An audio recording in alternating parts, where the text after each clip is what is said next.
The Lord be with you. I want to welcome you to worship here at Gloria Dei on this third discussion of our book, Art and Faith, in our midweek series. How's the reading going? What reading? I've mentioned before that sometimes this can be challenging in terms of the author's vocabulary and all, but it's a worthwhile experience to dive into because of the insights that Makoto has to share about this topic. And it's really, I think, something that can undergird our faith and assist us in our own journey of growing closer to Jesus. So I hope you'll take the challenge.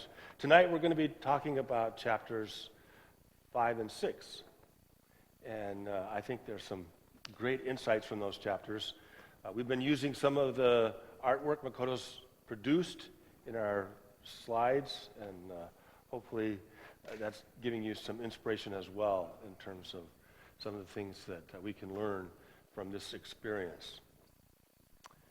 I do still have copies of the book if anybody's curious or interested, and just talk to me afterwards, and I'll make sure to get one of those for you.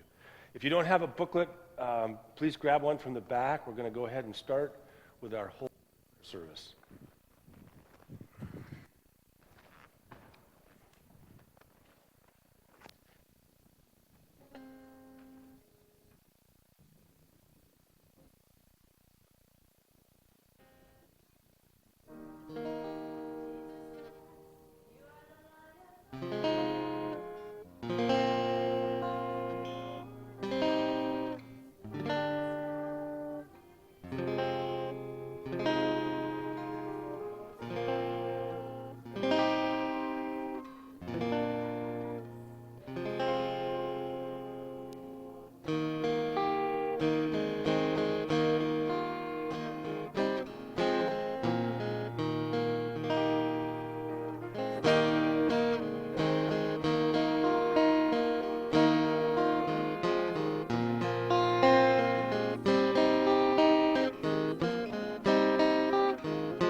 May our prayers come before you, O God, as incense, and may your presence surround and fill us, so that in union with all creation we might sing your praise and your love in our lives.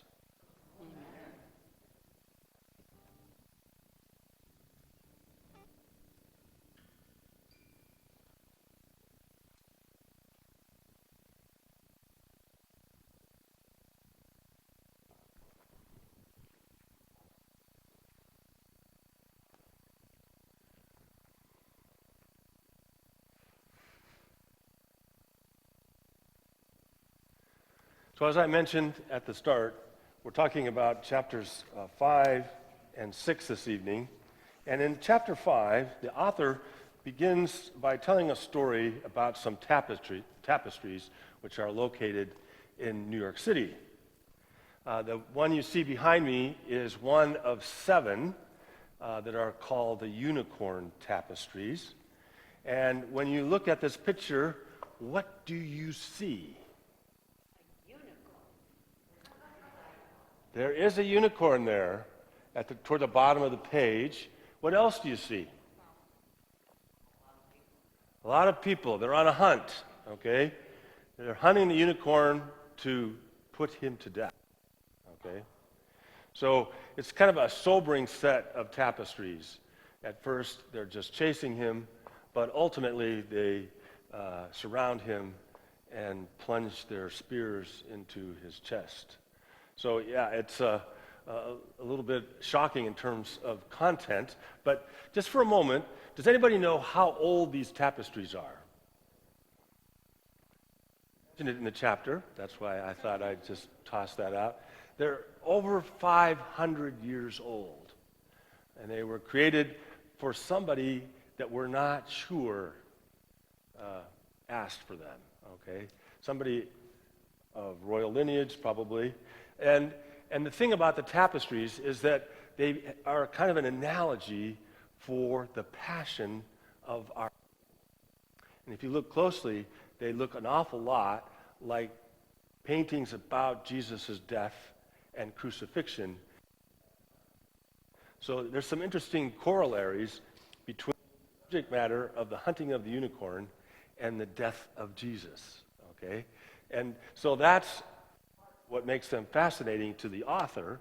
But the story, of course, is about his son who met a woman that he thought he might be interested in getting to know better. And so Dad asked where his son was going to take his girlfriend. And where did he say? The unicorn tapestries. Because when you're in front of beautiful art like this, it is transforming. How many of you have received a gift that was so powerful it actually changed your life? Nathan.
So these guys took time out of their day to hand sign this card and send it in order to shirts. So that honestly has made my life basically driven me the last few months since I got that gracious gift from that man. Thank you, Nathan. That's just such a perfect example of the gift economy which the author talks about in that chapter 5. And to just order a couple shirts and then to have this gift of an autographed picture, that can be really exciting because you're not expecting it, and it can be transforming. Other people that have had transforming gifts come their way.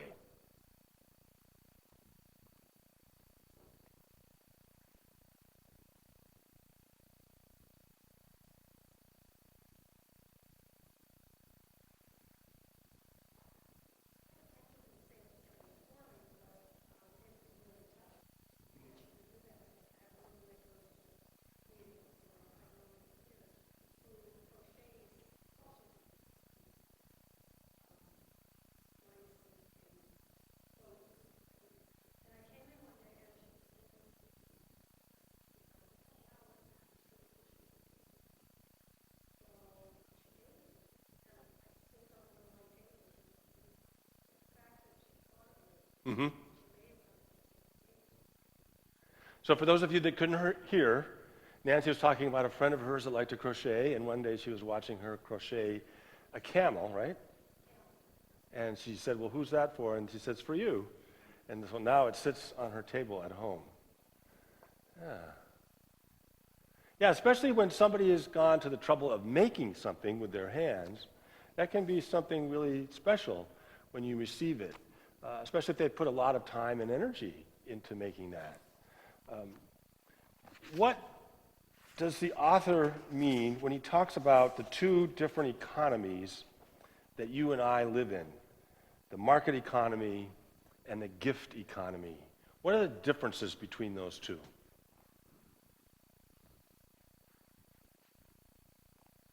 Any thoughts?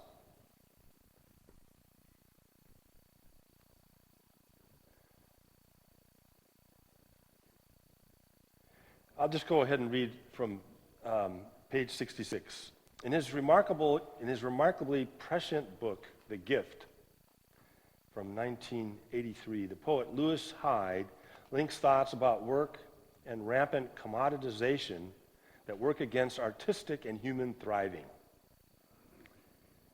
He writes in the introduction, it is the assumption of this book that a work of art is a gift, not a commodity.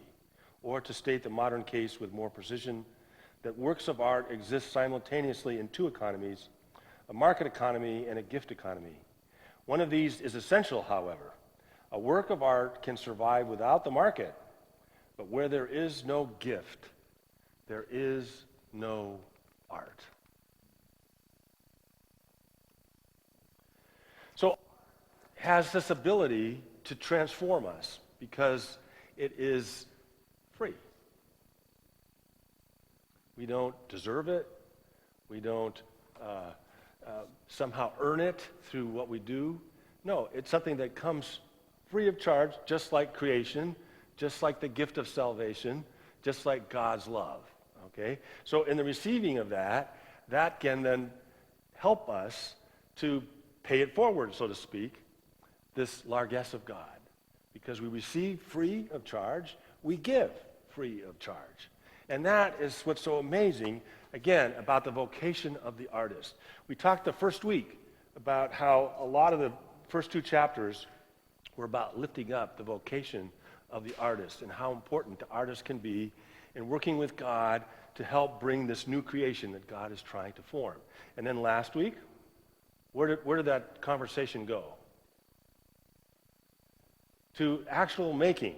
We saw two different forms of art that the artist participates in, Nahangi and Kintsugi, right? And one was the slow art of painting with different kinds of minerals, and the other was patching together pottery with precious metals. And how in both cases, the thoughtful expression of what you're doing with the brush or contemplating the pieces that you were mending together brings about a product that far surpasses what you started with. So in tonight's chapters, he's talking about how then that gets put into process as we begin this thing called making. Have any of you made something this week? What did you make?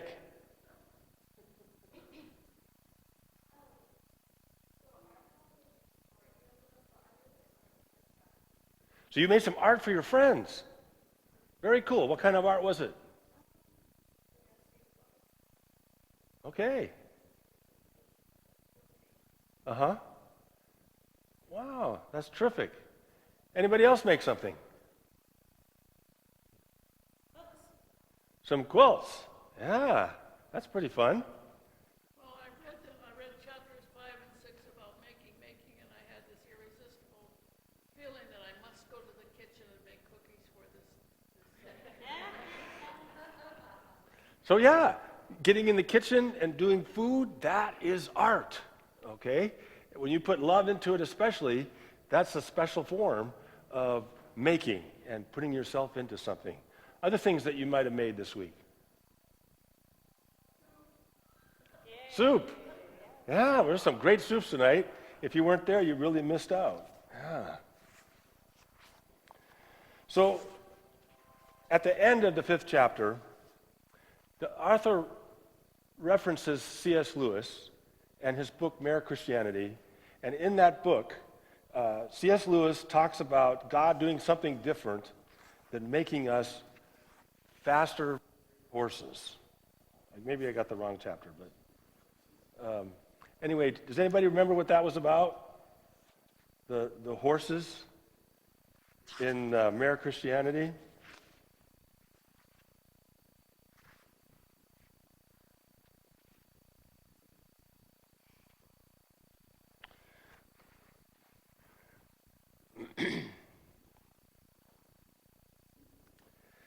The point of what he was trying to get at is that often in religion, we're all about trying to make people jump higher, go quicker, run faster. But what if God was giving us wings? And so he talks about this passage in Mere Christianity where instead of the horse being prodded to just go quicker, no, the horse is given wings. And that is sort of the function of art, okay? And what God is doing in our lives in terms of bringing about the new creation. And I love that picture. It's a very powerful one, so that we're not just trying to get people to do better, but we're actually asking them to become something different. And that, again, is the power that art can have in our experience. I'm going to show you one more slide, actually two more, of a triptych that the artist did that he mentions in chapter 6. This is the Sea Beyond. And does anybody know how the artist created this triptych? Yeah, it's a traditional Japanese technique where you take oyster shells, and again, you grind them up, and you make a certain kind of paint that you apply. And how many layers did the artist apply to the canvas? 100 different layers. And we talked about this back in the first week. A lot of waiting for paint to dry. And that's when the artist takes time to contemplate and think about God's love in his life, God's coming and being a part of his experience. And so, yeah, this is a close-up of one of those in the triptych, and you can't really get a true sense of this piece until you stand in front of the actual painting and see those layers, because you have to really concentrate to begin to see the depth and the majesty of, again, the materials that he's putting into place here. Is it really that color? Yes. It is that color. It's kind of a translucent, opaque, gray and white and so forth that the oyster shell has in it. But yeah, with all those layers, it's really quite fascinating. And so this is on my list now to go and see when I'm in New York in just a couple months.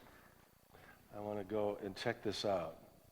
The end of the 2nd chapter, the future is not going up in flames, talks again about the end of time. And what is the author's perspective on a lot of Christian preaching nowadays?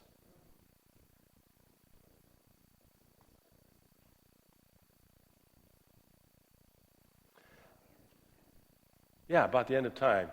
That for some preachers, it's all about everything's going to burn, right? And the author takes issue with that. He says, if God is the artist, God does not create to make things disappear. It is the very nature of God to create for an enduring future. The Bible is not about the end, but it's about the new. And I love that. I think that's really a profound thing that he's getting at in this theology of the new creation. Well, rather than talk more about the chapters, since probably very few of you have read them, we're going to take a look at a clip from one of the interviews done with the artist on this book.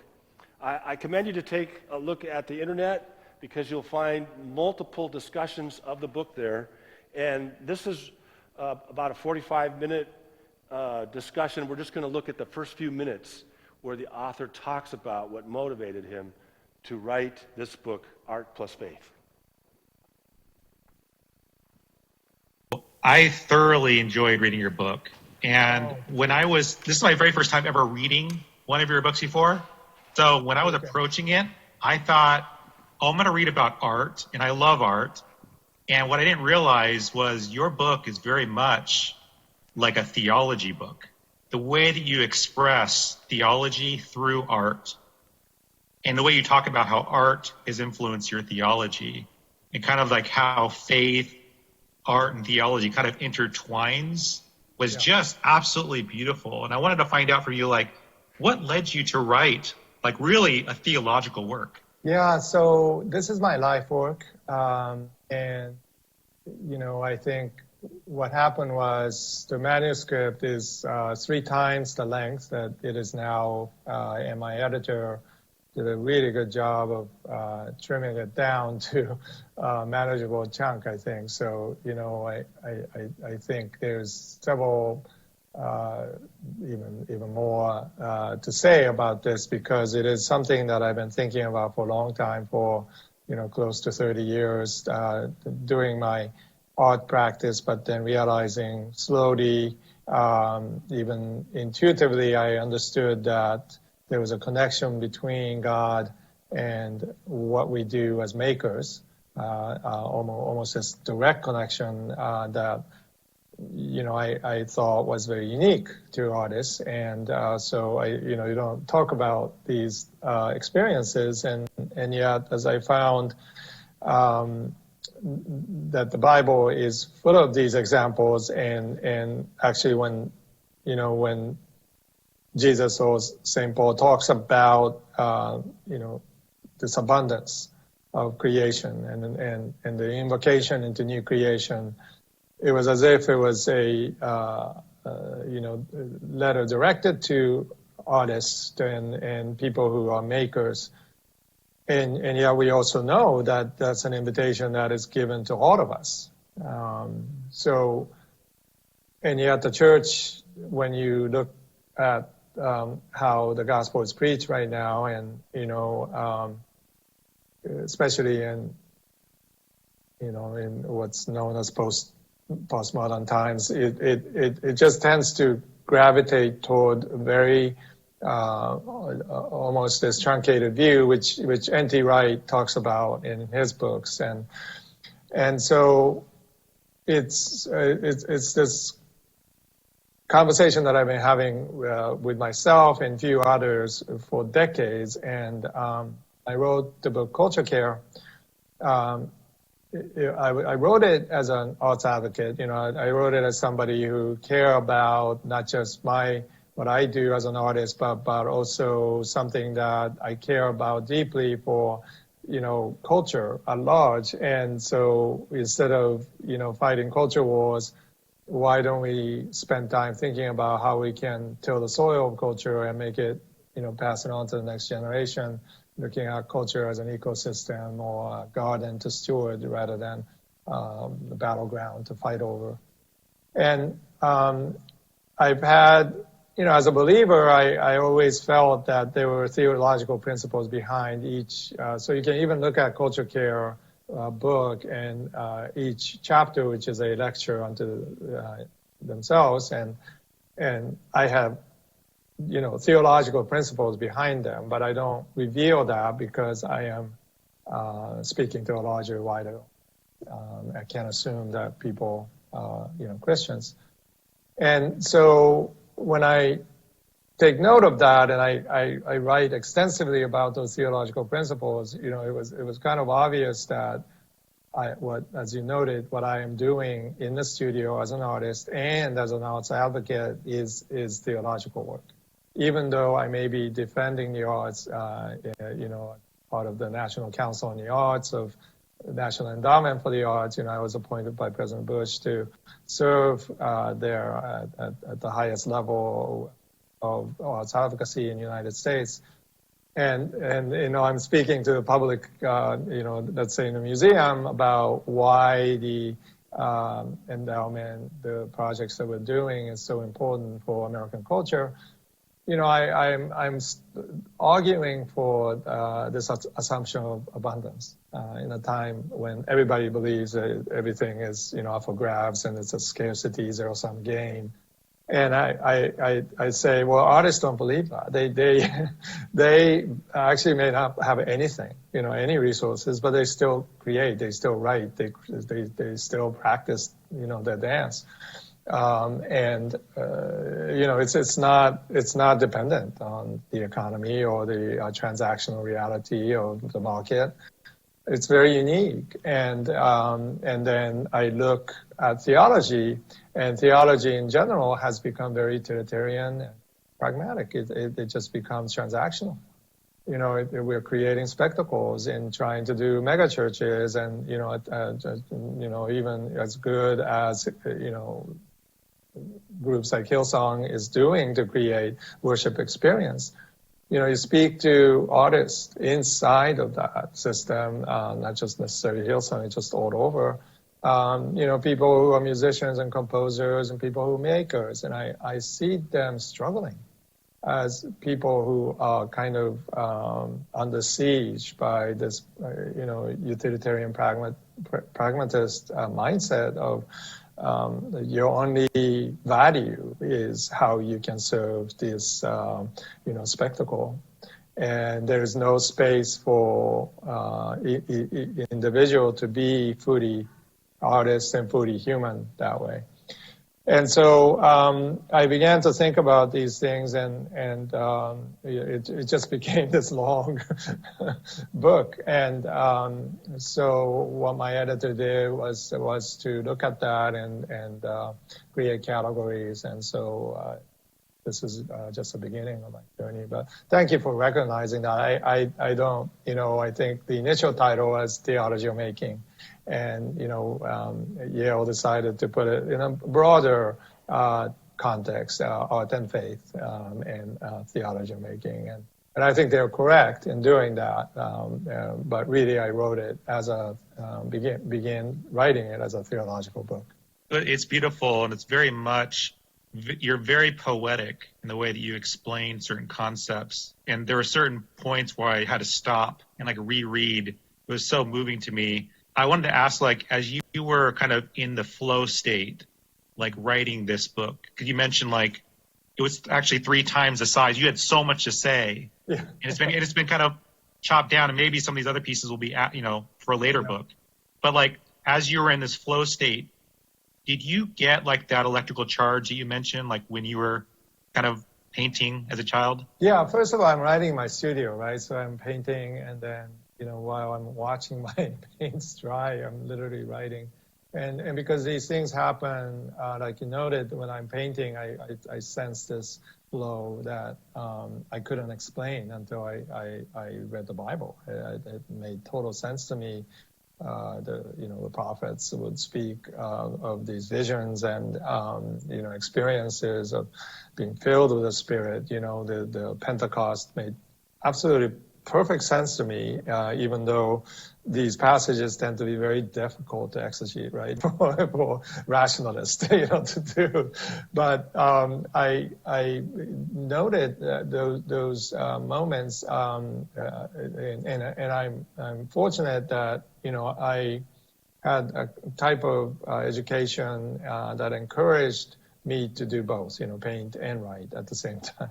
So it's just natural to me to do that, and I do that whether I have an audience or not.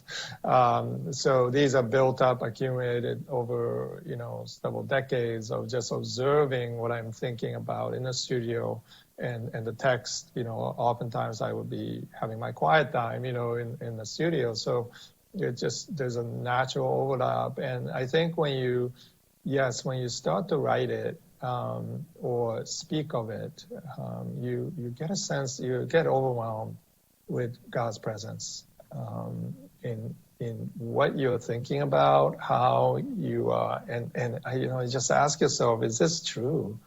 Can it be? And am I crazy? Because as an artist, I have to kind of remind myself that often to the world, what I say sounds a bit crazy and out of the box. And so, I'm always like holding back, like just, articulating it the way I see it. And it was my friendship with Dr. Ellen Davis of Duke, my, reading N.T. Wright's book, and then later meeting him and talking to him directly. And he was so generous to affirm what I was experiencing.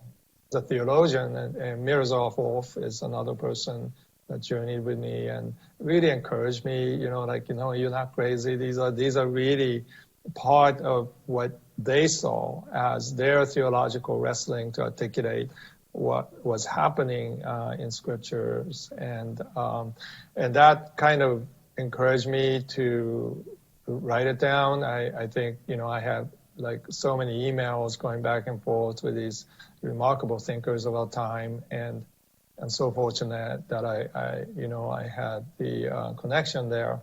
And so, and after a while, I felt like that charge that you're talking about was not, when you're painting, it's really focused on you and what you're doing in the studio alone.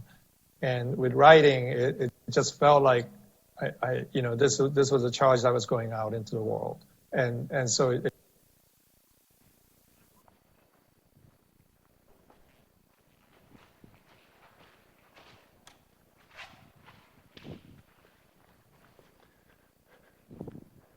Any thoughts on what you're hearing? Did you have some difficulty hearing him, or was it okay?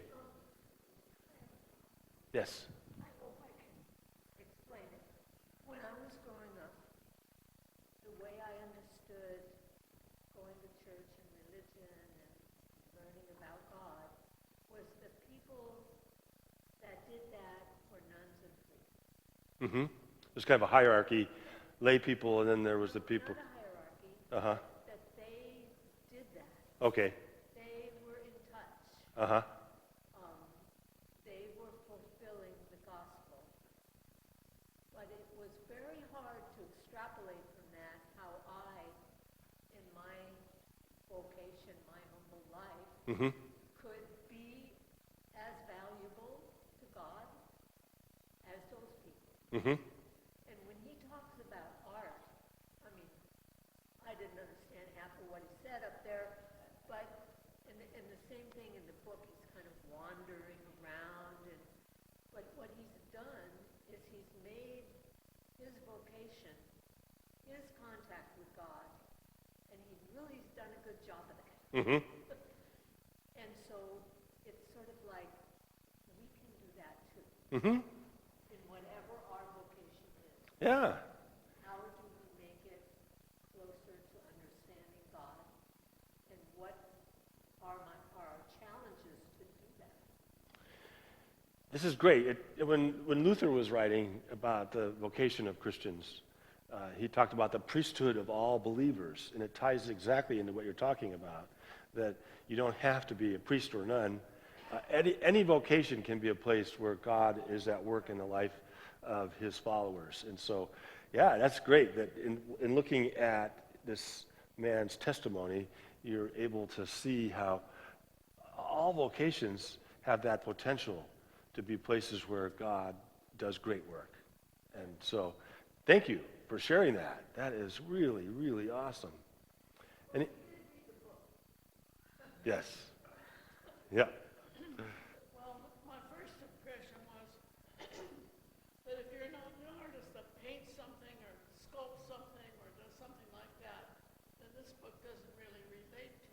Mm-hmm. And then as you get to reading it, you understand that he is not in favor of a plumbing economy or a plumbing theology where you just fix something and that's it. Mm-hmm. He wants you to use whatever abilities you were given to make something, and it doesn't have to be an artwork.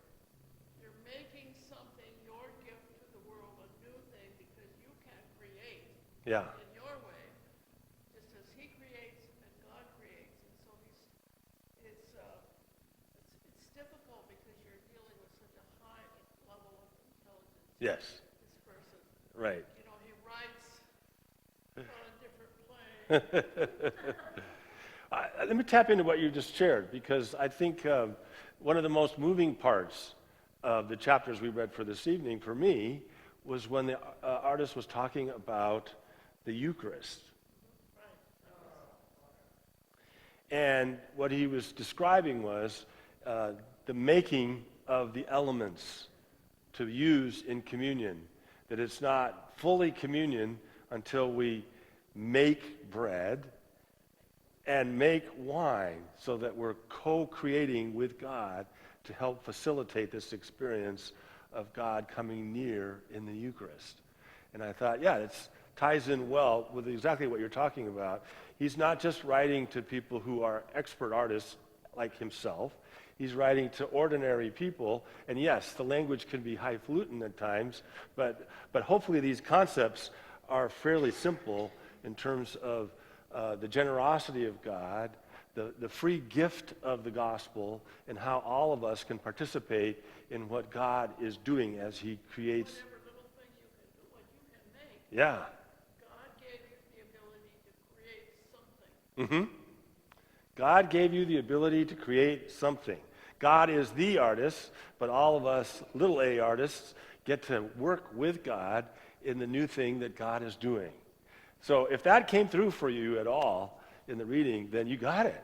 Yeah, you picked it up. And thank you so much for, oh, go ahead. I have that, my book open to that. But back to the, the GoFund technique he made with the oyster shell. Mm-hmm. He talks at the beginning of chapter 6, depending on the treatment, the artist can control the opacity and transparency at the same time. In other words, one can paint the whole spectrum of colors using one material. And I thought about God's creating us Mm-hmm. in a whole spectrum Yeah. of how we give gifts, of our colors, Mm-hmm. of our inside and out. That really spoke to me. Thanks. Thanks. So yeah, there's all kinds of great gems for you when you jump into these chapters, and I hope that you take some time to do that. Let's go ahead and continue with our service. The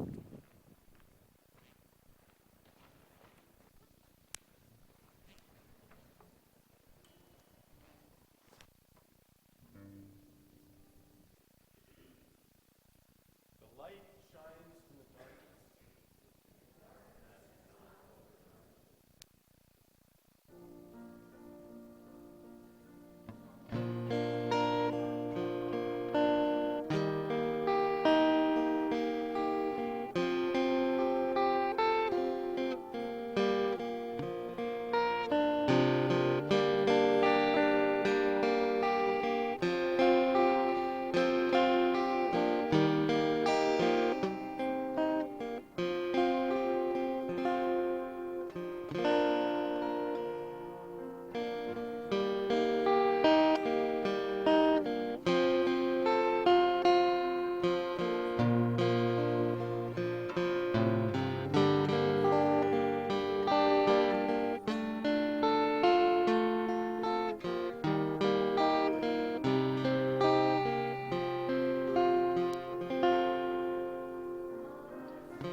Remember us in your love and teach us to pray. Our Father in heaven, hallowed be your name. Your kingdom come, your will be done, on earth as in heaven. Give us today our daily bread. Forgive us our sins as we forgive those who sin against us. Save us from the time of trial and deliver us from evil. For the kingdom, the power, and the glory are yours, now and forever. Amen.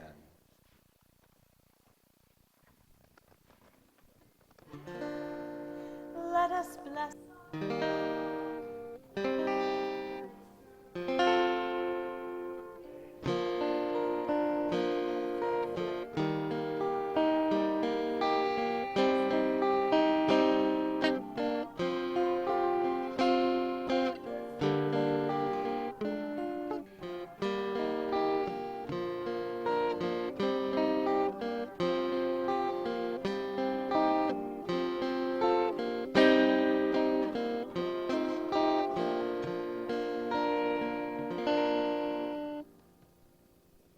Go in peace, serve the Lord.